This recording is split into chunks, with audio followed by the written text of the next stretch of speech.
implementação da Lei 10.639, de 2003, que exige o ensino da história e cultura afro-brasileira e africana nas escolas, tem enfrentado desafios significativos.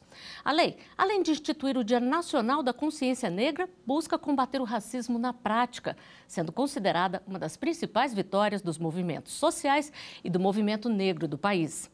No artigo 5º de hoje, vamos falar sobre um recente estudo que revelou dados preocupantes a respeito da implementação desta lei e também sobre a importância desse ensino. Antes, vamos ver o que diz a Constituição. A Carta Magna diz que homens e mulheres são iguais em direitos e obrigações. Diz também que a prática do racismo constitui crime inafiançável e imprescritível, sujeito à reclusão. Sobre o tema, eu converso agora com Edmara Diniz Costa, que está aqui ao meu lado, e é escritora, produtora cultural e pesquisadora especialista em história e cultura afro-brasileira e africana. E uma das autoras do livro O Ensino do Teatro nos Quilombos, Memórias e Identidades Calunga em Cena. E também com o procurador da República, Júlio José Araújo Júnior, que conversa com a gente pela internet. Muito obrigada pela participação de vocês. Doutor Júlio, eu gostaria que o senhor começasse comentando um pouquinho a importância desta lei. Bom, primeiro é um prazer grande estar aqui com vocês, agradecer pelo convite. A Lei 10.639, ela cumpre um papel super importante na valorização da memória e na forma da gente contar a nossa história.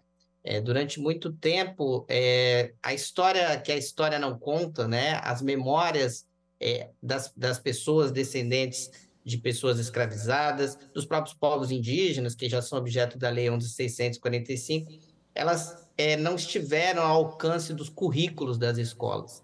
E com essa lei, o legislador, né, ele dá um olhar muito claro para o cumprimento da Constituição e para a garantia de que essa história seja contada de uma maneira plural, que leve em conta todas as perspectivas dos grupos que formaram a sociedade brasileira. E isso é uma forma importante de ajudar a combater o racismo também, né, procurador? Sem dúvida, sem dúvida. Muitos de nós, na nossa formação na escola, a gente aprendia uma história muito baseada na vitória do colonizador, né? A ideia de que os portugueses descobriram o Brasil, de que negros e povos indígenas, de certa forma, eram mão de obra e que, de certa forma, criaram um cenário para a construção dessa nação, muitas vezes fez a gente esquecer o quanto que esses grupos, na sua resistência, foram importantes para a nossa história. E, com isso, a gente acaba contribuindo para uma visão discriminatória em relação a essa contribuição e a essas memórias. Quando você coloca isso na educação, você tenta enfrentar todo esse passado e toda essa forma muito seletiva e, por que não, racista de contar a nossa história. Agora, na prática, Edmara, essa lei ela tem enfrentado uns desafios, né? O Instituto Geledes, Instituto da Mulher Negra e o Instituto Alana divulgaram recentemente dados de uma pesquisa que são preocupantes, não é mesmo? Sim, a lei ela já é uma conquista, né? Só que ela não garante que ela aconteça na prática, né? E entre os desafios que a gente ainda tem pela frente, o que eu sinto é o investimento, né, nas escolas, na infraestrutura das escolas e investimento principalmente na formação de professores, para poder desconstruir toda essa branquitude, né, tudo isso que foi ensinado para a gente, que traz muito a cara da Europa, mas não traz nada de África, do continente africano, e das referências que são nossas, né, que são ancestrais. E da gente se colocar num lugar de escuta, porque a gente quer ensinar dialogando, mas muitas vezes a gente vai para esses espaços educativos impondo ainda um conhecimento, né? A gente acha que está dialogando, porque é bonito falar de Paulo Freire, é bonito falar dessa proposta dialógica, mas na prática, quando a gente vai para a prática, às vezes a gente não se coloca num lugar de escuta, só de fala. E tem que falar de uma forma que os alunos entendam, exatamente, né? Eu aprendi muito com a minha pesquisa, porque quando eu queria ser atriz da Globo, né? Eu fui fazer artes cênicas na UNB e queria ser atriz da Globo. E aí, na universidade, tendo contato com algumas disciplinas, entre elas pensamento negro contemporâneo, história e cultura africana e afro-brasileira, eu fui entendendo que eu tinha um lugar no mundo e que o teatro poderia fazer parte desse meu lugar no mundo. A gente vai falar um pouquinho mais sobre o seu livro daqui a pouco. Antes, nós vamos ver uma pergunta que veio das ruas. Vamos ver a pergunta de um telespectador. Qual a importância de ensinar a história e cultura afro-brasileira e africana nas escolas? Procurador, a gente já falou que é extremamente importante, né? O que isso pode mudar aí no pensamento da sociedade? Olha, a gente não tem a noção do impacto, né, que isso, quão transformador isso é, né? Porque muitas vezes a gente está muito preso a certos padrões e a certos mecanismos de reprodução do conhecimento. Mas toda vez que a gente acompanha, e aqui no trabalho do Ministério Público Federal a gente percebe isso muito, quando a gente consegue concretizar a lei, o que é difícil, como foi dito aqui, né? Muitas vezes há uma dificuldade de formação dos professores, há uma ideia, a reprodução, às vezes, do senso comum de que a contribuição negra pode ser colocada apenas em novembro ou em maio. A reprodução desses estereótipos ainda é muito presente. Mas quando a gente consegue levar isso adiante, a gente incute nas crianças, nos jovens, em todos aqueles que estão submetidos a esse aprendizado, um respeito e uma compreensão da pluralidade do nosso mundo e da contribuição e do fato de que conhecimento, cultura, história, saberes não são hierarquizados, né? Que existe uma contribuição histórica tremenda da população negra à nossa formação, que se confunde com a sua resistência, mas que se transcende muito os modos de vida e a capacidade que esses grupos tiveram de construir as suas vidas e contribuir para a nossa formação. E com isso, o que a gente ganha? A gente ganha em tolerância, ganha em respeito, ganha em aprendizado e ganha numa visão de mundo que é uma visão mais abrangente, uma visão que ajuda a que a gente possa conviver em sociedade para que a gente crie espaços livres de discriminação e de racismo. Edmara, e o seu livro é um passo importante nessa direção, né? Você fala sobre o ensino de teatro nos quilombos como uma forma de ressignificar a presença negra, a participação negra na cultura do Brasil. Sim, a proposta da pesquisa, né, que eu trago no livro é apresentar algumas diretrizes que teve como objetivo sistematizar uma metodologia de ensino do teatro, visando a apreensão corpórea, a ressignificação de conceitos, o fortalecimento e a reapropriação da cultura local pelos jovens quilombolas do município de Cavalcante, Goiás, né? Então, nessa pesquisa, eu não queria voltar para Cavalcante levando um conceito de teatro, eu queria entender o que a comunidade já concebia como um teatro, né? Então, eu me adentrei dentro do universo quilombola, com 30 sujeitos, que eram jovens, na faixa etária entre 12 a 15, 16 anos, que faziam oficinas de teatro comigo, né? E aí a nossa proposta de oficina era ensinar teatro partindo do conhecimento que eles já tinham das performances culturais locais, né? Então, eu que achava que tinha 30 sujeitos de pesquisa, virei mais sujeito do que os próprios sujeitos. Por quê? Porque esse processo ele é um processo de desconstrução dos nossos olhares verticalizados, das nossas visões unilaterais de cultura, que é quando eu falei da questão de você ter que entrar num lugar de escuta, não de fala, né? Os jovens, eles têm muito mais a dizer do contexto local para a gente do que a gente mesmo que chega querendo ensinar alguma coisa, né? E isso pode ser replicado em outros quilombos? Isso pode ser replicado em outros quilombos, né? No livro eu vou apresentar todo o processo, por exemplo, nas nossas aulas de corpo, né? A gente fazia um paralelo com a corporeidade presente nos personagens da comunidade, né? Por exemplo, no Quilombo Calunga acontecem os impérios, né? Tem o rei, tem a rainha, tem todo um ritual que é feito, então a gente se adentrava nesses personagens da comunidade para fazer um trabalho corporal, um trabalho vocal e para poder também trazer memórias do próprio quilombo, né, para o contexto das nossas criações. E eu chamo mais uma pergunta de telespectador. Vamos ver. Quais direitos dos negros são garantidos pela Constituição? Procurador, quais são os direitos garantidos aí? Que a gente está falando nessa questão de ensino, que também é um direito garantido pela Constituição, né? A Constituição brasileira, ela reconhece uma dívida histórica com a população negra, assim como os povos indígenas. Ela tem um compromisso fundamental com o enfrentamento das desigualdades, e a desigualdade de raça é uma delas. Então, assim, não adianta a gente achar que todo mundo, na verdade, é igual mesmo, porque muita gente viveu um privilégio, como foi dito, né? Existe uma compreensão branca que foi construída ao longo do tempo em razão sobre a nossa visão de mundo, sobre a sociedade brasileira, que é fruto de processos históricos que, infelizmente, não acabaram com a abolição da escravidão.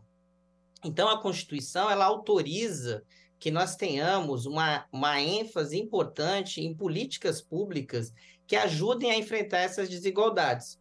E o campo da educação, o campo da memória, o campo da valorização da contribuição afro-brasileira é garantido no artigo 215, no artigo 216 da Constituição, e que tem a sinalização também efetiva no caso do reconhecimento territorial das comunidades quilombolas, no artigo 68 do Ato de Disposições Constitucionais Transitórias. O que a Constituição está dizendo? Ela está dizendo, olha, nós temos que ter um enfrentamento claro do Estado e da sociedade para garantir a valorização da memória e mostrar e ajudar a combater as desigualdades pela educação, né? Então, a Constituição, ela está, de certa forma, ela autoriza que nós façamos esse enfrentamento, porque assim a gente consegue valorizar efetivamente essas diversas contribuições que estão formaram o nosso país, e com um olhar tanto para a valorização das comunidades elas próprias, porque muitas vezes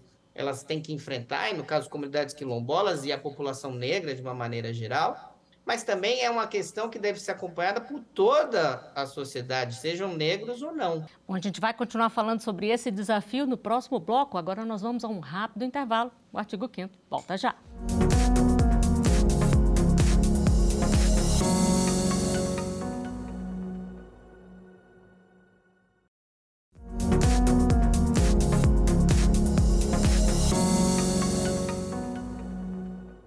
O artigo 5º está de volta, hoje falando sobre os desafios na implementação da Lei 10.639 de 2003, que exige o ensino da história e cultura afro-brasileira e africana nas escolas. Sobre o tema, eu continuo conversando com Edmara Diniz Costa, especialista em História e Cultura afro-brasileira e africana, e também com o Procurador da República, Júlio José Araújo Júnior.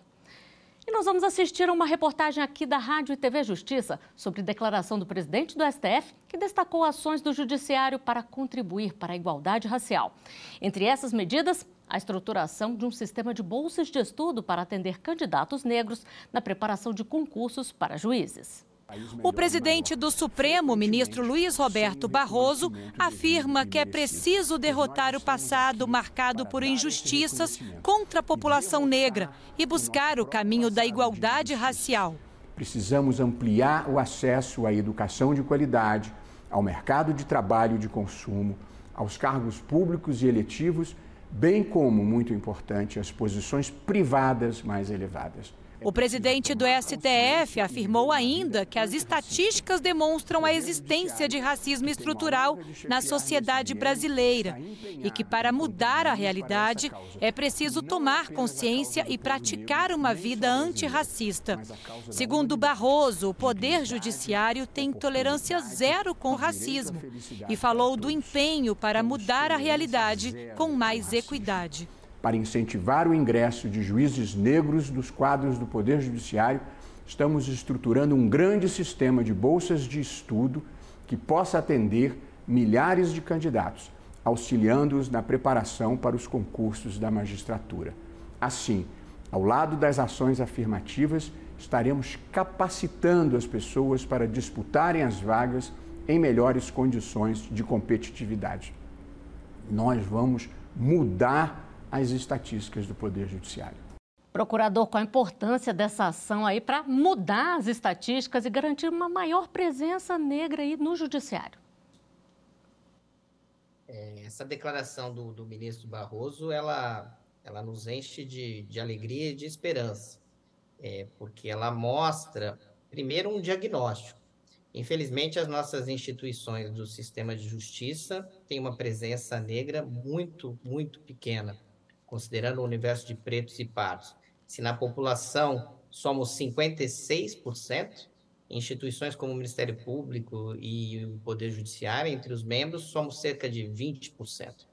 Isso já é um grande problema, que pode se resolver com as cotas que existem nos concursos, mas também podem se resolver com essa proposta que o ministro coloca, em que se ajuda e se apoia iniciativas de bolsas de estudo para pessoas que estão estudando para o concurso possam se dedicar para finalmente conseguirem ser aprovadas. Então, todos esses esforços de ações afirmativas, eles são importantes para que a gente mude com urgência essa realidade. A gente poderia usar um argumento que muitas vezes é usado, né? Vamos criar condições na educação, como se esse processo pudesse esperar por gerações. Mas se a gente tem uma premissa da desigualdade, uma desigualdade que demanda, inclusive, reparação histórica, é importante que instituições como o Poder Judiciário tenham esse compromisso. Por isso, nos enche de esperança essa declaração do ministro Barroso de que o caminho é enfrentar e superar essa desigualdade. Mais uma vez, Edmara, falamos aí da importância da educação. É fundamental aí ter uma ação conjunta entre Estado, sociedade e as escolas? Muito necessária essa ação conjunta, né? Porque, inclusive, eu acho que a sociedade civil já tem muitas ações que são consistentes, inclusive de sucesso, que dialogam e executam a lei, né? Que tem, e eu acho que a escola, o ensino formal, ela precisa se fortalecer mais. E para ela se fortalecer mais, eu acho que ela precisa ampliar essa proposta de educação formal também para dentro das instituições que não são formais. Até porque, quando a gente vai se adentrar, né, no universo afro-brasileiro, na cultura quilombola, né, a gente precisa considerar o contexto, né, e tem todo um contexto da corporeidade, um contexto da oralidade, né, que às vezes ele é desconsiderado dentro do ensino formal. Então, eu acho que a gente tem que romper um pouco essa barreira, né, de intensificar esse diálogo, né. Minha pesquisa, por exemplo, que resultou na publicação do livro, ela aconteceu dentro de um espaço informal, foi dentro de uma ONG. Por quê? Porque na época que eu estava realizando a pesquisa, eu senti que eu não teria liberdade suficiente para investigar e tempo, né? Porque dentro de uma sala de aula que você vai ensinar história, teatro, você tem 45 minutos não dá numa tempo, sala né? com 45 cadeiras e como é que você vai trabalhar o corpo ali, quando desarrumou a sala já tem que arrumar de novo, né? Então, eu fui para um espaço informal para realizar a pesquisa e essa pesquisa se desdobrou em outros projetos, entre eles a Mostra de Teatro Afrocena, a Festa Afroliterária e o Festival Vozes Preta, que tem como proposta promover a difusão da cultura afro-brasileira por meio de diversas linguagens artísticas no município de Cavalcante, como a literatura, o teatro. Então, eu acho que as coisas elas estão acontecendo ainda muito separadas, né? Aí vem a necessidade do esforço conjunto. Do né? esforço conjunto, exatamente. E na parte dos currículos, procurador, como é que eles podem ser adaptados para poder garantir aí, né, essa implementação do ensino da história, da cultura e até a realização de festivais, de peças, como a Edmara falou aqui? Eu vejo assim, existe todo um debate, né, de melhora de currículos e ele é realmente importante, mas é importante internalizar o quanto que esse conteúdo, né, ele ele tem que estar integrado, né, e colocado na vida das pessoas e no ensino próprio da história e das contribuições. Eu acho que é um aprendizado, eu acho que faz 20 anos, eu acho que a gente realmente avançou menos do que poderia, mas como a Edmara coloca, tem iniciativas que têm nos mostrado possibilidades tremendas e muito interessantes de oferecer esse conteúdo, esse ensino, de uma maneira que conecte a vida dos alunos, a vida dos estudantes, né? Eu acho que a gente tem um desafio grande que entra um pouco na decisão político-institucional de inserir, de colocar esse tema, seja no currículo, seja como uma prioridade no âmbito do ensino, a decisão da capacitação e da formação dos profissionais, e infelizmente, às vezes, a gente encontra resistência, né? Por exemplo, no campo das religiões, infelizmente, há muita discriminação contra as religiões de matriz africana, e quando a educação aborda esse tema, infelizmente, às vezes a gente vê uma certa intolerância, e a gente tem que conectar todos esses saberes, esse conteúdo, ao dia a dia da escola, que não se resume propriamente à história, resume a todas as contribuições africanas e afro-brasileiros à nossa formação. Eu acho que esse é um desafio que demanda esse aprendizado e que eu sinto que tem melhorado, mas que, de fato, precisa avançar mais. Bom, e nós vamos ver mais uma pergunta que a nossa produção recebeu. Quais são os direitos dos afro-brasileiros de ter a sua cultura representada no sistema educacional? Procurador, essa lei é uma garantia essencial, né? Sem dúvida, sem dúvida. Eu vejo que a gente só precisa ter em conta que é uma contribuição, que a ideia, né, das representações, das pessoas se verem representadas ao se contar a história, e não de uma maneira inferiorizada, é fundamental para a autoestima de determinados grupos e para a compreensão e o respeito de outros em relação a esse grupo, para que a gente consiga construir uma sociedade de paz, em que o racismo estrutural, essa ideia, né, de que o racismo ele penetra de tal forma as entranhas da nossa sociedade, de maneira que a gente reproduz certos pensamentos, ele muitas vezes está ligado a esses estereótipos, a essa inferiorização. O que eu considero essencial é que a gente não pense isso como um nicho, né? A contribuição negra, ela transcende uma ideia de que agora vamos estudar a história e a cultura africana, afro-brasileira, né? Vamos estudar Palmares, vamos estudar determinados personagens. Todos esses personagens são fundamentais e são importantes. Essas histórias são importantes, mas todas essas histórias e todas essas perspectivas, elas podem dialogar com todo e qualquer tipo de conhecimento que vai ser discutido na matemática, no português, em todas as áreas e campos do conhecimento. A gente precisa estar permeado por essa visão, ela não precisa ficar acantonada naquele nicho. A gente discute muito a importância da história e cultura afro-brasileira porque ela sequer conseguiu penetrar e se concretizar. Então, é importante que a gente faça essa menção e que a gente destaque isso. Mas a gente tem que colocar a compreensão negra, as visões de mundo e a contribuição da população negra e de seus personagens e das pessoas competentes que constroem a nossa vida em sociedade em todos os campos do conhecimento. É o que você falou da vivência, né, Edmara? Quais foram aí as mudanças que você sentiu depois da aplicação do projeto lá em Cavalcante, tanto nos quilombos quanto também na cidade, de uma forma geral?